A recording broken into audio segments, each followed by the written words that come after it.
Der er mange sådan moderne coaches, der siger, at hvis du bare smiler, ikke? Altså smil til verden, så smiler den tilbage. Og så er det sindssygt ligegyldigt, hvad du føler inde i hjertet, og hvordan du har det i maven. Og der vil jeg helt klart sige, at hvis man tør stå ved det, man synes er svært, så tror jeg, at det ligesom er den første brik i det spil, som siger, at alle kan være lykkelige, også selvom at de er fattige, også selvom at de ikke umiddelbart kan se vejen med deres liv og deres egne evner, og vi battler alle sammen med sådan manglende tillid til os selv, og hvad kan vi, som ingen andre kan, og hvorfor må vi egentlig være her, og alt den slags, ikke? Vi danskere, vi er så højt i vores glæde, ikke? Altså nogle gange kan man nærmest få det indtryk, at det er lavstatus at være glad, fordi så er man nok lidt dum. Så er det fordi, at man ikke har indset, hvor ond verden egentlig er, og hvor lidt vi betyder, og så videre.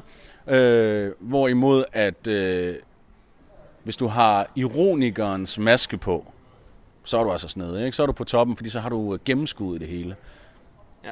Men du mener også, at, som jeg lige forstår dig, at for at man skal kunne mærke glæden og kunne give glæden videre, så skal man også vide, at der er noget negativt og noget ondt.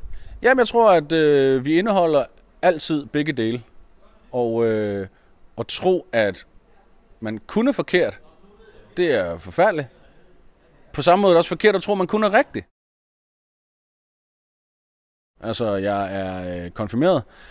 Det vil jeg godt her i den her kristne sammenhæng sige. Det fortrød jeg faktisk bagefter, fordi at jeg indså, at jeg egentlig havde gjort det udelukkende for at passe ind, fordi at alle andre også blev konfirmeret. Det vil sige, at det var ikke en følelsesmæssig handling, hvor at jeg kom overens med nogle kampe i mig selv, eller mig selv over for Gud, eller så videre. Det var egentlig lidt et sell-out, som jeg gjorde, fordi jeg ikke turde skille mig ud, ikke?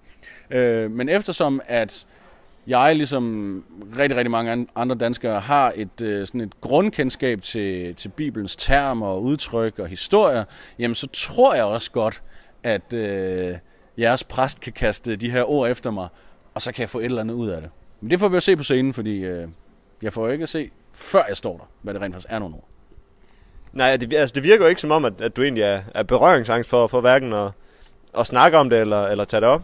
Nej, altså man kan sige freestyle rap, den kunst at stå på scenen uforberedt, og så rappe ud fra ord, der kommer fra publikum, eller fra en skærm, eller sms'er, der tikker ind på ens mobil, hvad ved jeg.